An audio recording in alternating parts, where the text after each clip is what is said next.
आज Doubtnut app download करें। Doubtnut पर अपने सभी गणित, रसायन विज्ञान, भौतिक विज्ञान और जीव विज्ञान के डाउट्स का करो सफाया। बस प्रश्न की फोटो खींचो, एक ही प्रश्न को क्रॉप करो और तुरंत वीडियो सोल्यूशन पाओ। अभी डाउनलोड करें। हेलो दोस्तों, तो हमारे पास क्वेश्चन क्या दिया हुआ है कि जब प्रकाश किरण सघन माध्यम से विरल माध्यम में प्रवेश करती है तो अपवर्तन कोण का अधिकतम मान होगा। ठीक है, मतलब कितना होगा, ठीक, हमें ये बताना है। तो यहाँ पे जो है हमने यहाँ पे 3 चित्र यहाँ बनाए हुए हैं। तीनों चित्र अलग अलग जो है कंडीशन को यहाँ पे जो है दिखा रहे हैं। ठीक है, तो हम जो है यहाँ पे देखेंगे कि क्या होता है।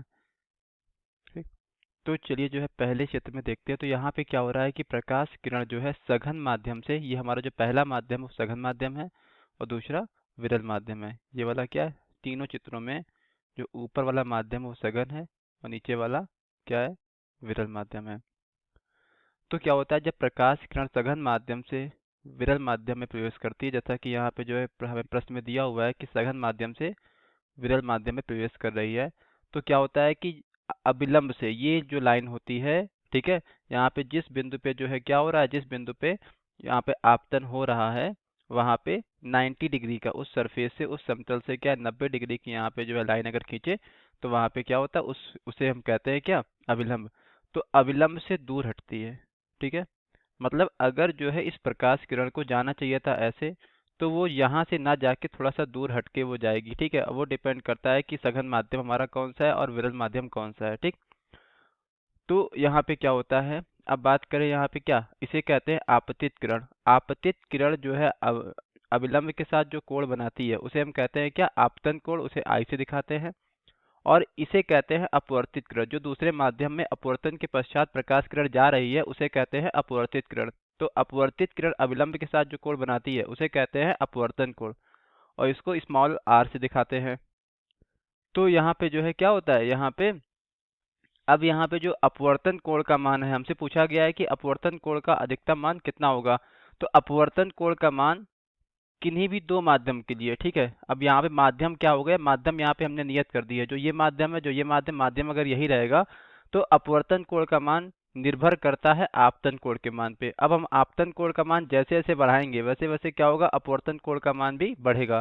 ठीक है, तो यहाँ पे बढ़ाते रहे बढ़ाते रहे बढ़ाते रहे, अब कहीं ना कहीं अपवर्तन कोण का मान यहाँ पे, अगर ये सघन माध्यम है और ये विरल माध्यम है, तो कहीं ना कहीं अपवर्तन कोण का मान क्या होगा यहाँ पे, यानी केवल अगर हम आर भी लिखें यहाँ पे, क्या आर का मतलब क्या हुआ, अपवर्तन कोण। ठीक है, तो अपवर्तन कोण का मान क्या होगा, हमेशा क्या होगा, आपतन कोण से बड़ा होगा। ठीक है, क्योंकि यहाँ पे अविलंब से दूर हटेगा तो कहीं ना कहीं आर का मान जो है ज्यादा हो जाएगा। तो यहाँ पे क्या होगा कि जब आपतन कोण को बढ़ाते रहे तो एक कंडीशन ऐसी आएगी, एक स्थिति ऐसी आएगी, ठीक है, कि आपतन कोण का मान 90 नहीं होगा, लेकिन अपवर्तन कोण का मान आपतन कोण से पहले क्या हो जाएगा, 90 हो जाएगा। ठीक है, तो यहाँ पे क्या होगा, यहाँ पे अगर हम जो है, ये क्या होता है, क्रांतिक कोण की स्थिति होती है। अगर क्रांतिक कोण को हम परिभाषित करें तो हम कह सकते हैं कि सघन माध्यम में बना वह आपतन कोण जिसके लिए विरल माध्यम में बना अपवर्तन कोण क्या हो जाए, 90 डिग्री हो जाए, तो वहाँ पे क्या होगा, इस आई को हम क्या कह देंगे, सी कह देंगे। ठीक है, सी मतलब सी जो है क्रांतिक कोण का प्रतीक होता है। और यहाँ पे आर कितना हो गया, आर जो है 90 हो गया है।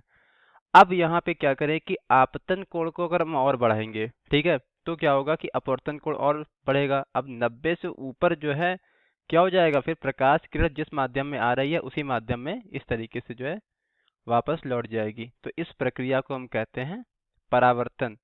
फिर यहाँ पे अपवर्तन ना होके क्या होगा, परावर्तन होगा। तो परावर्तन के नियम के अनुसार क्या होता है, आई और आर दोनों बराबर होते हैं। तो ये जो है, इस प्रक्रिया को कहते हैं पूर्ण आंतरिक परावर्तन। तो यहाँ पे क्या हो जाएगा, यहाँ पे अपवर्तन कोण का जो अधिकतम मान है वो 90 ही रहेगा। ठीक है, 90 से ऊपर संभव नहीं है, क्योंकि 90 से अगर ऊपर जो अपवर्तन कोण होगा तो वहाँ पे क्या होगा कि उसका पूर्ण आंतरिक परावर्तन हो जाएगा। ठीक है, फिर उसको अपवर्तन ना कह के क्या कहेंगे, परावर्तन हो जाएगा, उसको पूर्ण आंतरिक परावर्तन कहेंगे। तो जो यहाँ पे क्या अपवर्तन कोण का अधिकतम मान है जब प्रकाश सघन माध्यम से विरल माध्यम में प्रवेश कर रहा हो, तो वो क्या हो जाएगा, उसका उत्तर 90 डिग्री हो जाएगा। ठीक है, 90 डिग्री इसका आंसर हो जाएगा। ठीक है, तो हमारे इस क्वेश्चन में हमसे यही पूछा गया था। Thank you. कक्षा 6 से 12वीं से लेकर नीट, IIT, JEE वो एडवांस के लेवल तक 1 करोड़ से ज्यादा छात्रों का भरोसा। आज ही डाउनलोड करें डाउटनेट ऐप या व्हाट्सएप करें अपने सारे डाउट्स 8400 400 400 पर।